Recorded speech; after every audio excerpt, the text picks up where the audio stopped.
मजलिस इत्तेहादुल मुस्लिमीन के सदर और रुकने पार्लियामेंट हैदराबाद असदुद्दीन अवैसी ने उत्तर प्रदेश के वज़ीर आला योगी आदित्यनाथ पर प्रयागराज तशद्दुद के मरकजी मुलजिम के घर को मसमार करने पर तनकीद का निशाना बनाया और कहा कि वो इलाहाबाद हाई कोर्ट के चीफ जस्टिस की तरह बर्ताव कर रहे हैं। असदुद्दीन अवैसी ने कहा कि यूपी के वज़ीर आला इलाहाबाद हाई कोर्ट के चीफ जस्टिस बन गए हैं, वो किसी को मुजरिम ठहराएंगे और इनके मकानात को गिरा देंगे।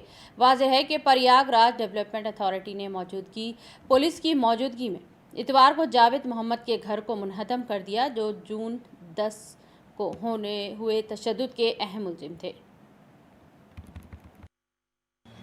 प्रोटेस्ट करना हमारा बुनियादी हक है, फंडामेंटल राइट है, मगर अमन के साथ। यहां पर 2 बच्चे चले गए, प्रयागराज में लोगों ने प्रोटेस्ट किया तो आपने आफरीन फातिमा के घर को तोड़ दिया, पूरे घर को तोड़ दिया।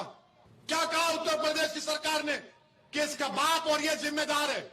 क्या कोर्ट किस लिए है? फिर बताओ आप, अदालत किस लिए है? जज किस लिए है? पुलिस किस लिए है?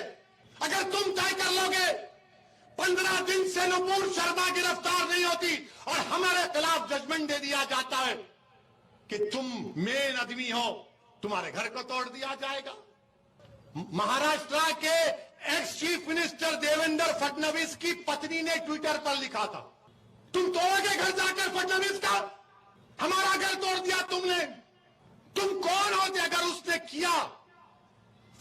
आफरीन फातिमा के बाप ने किया तो कोर्ट में चलाओ ना केस, सजा दिलाओ उसको, जेल में डालो, कोर्ट में कन्विक्ट कराओ। क्या उत्तर प्रदेश का मुख्यमंत्री उत्तर प्रदेश का चीफ जस्टिस बन चुका है कि वो फैसला करेगा कि किसका घर तोड़ दिया जाए? अगर आफरीन फातिमा के बाप को सजा भी होगी तो घर कैसा तोड़ते हैं आप? मुझे सजा होगी तो मेरा घर कैसा तोड़ेंगे आप?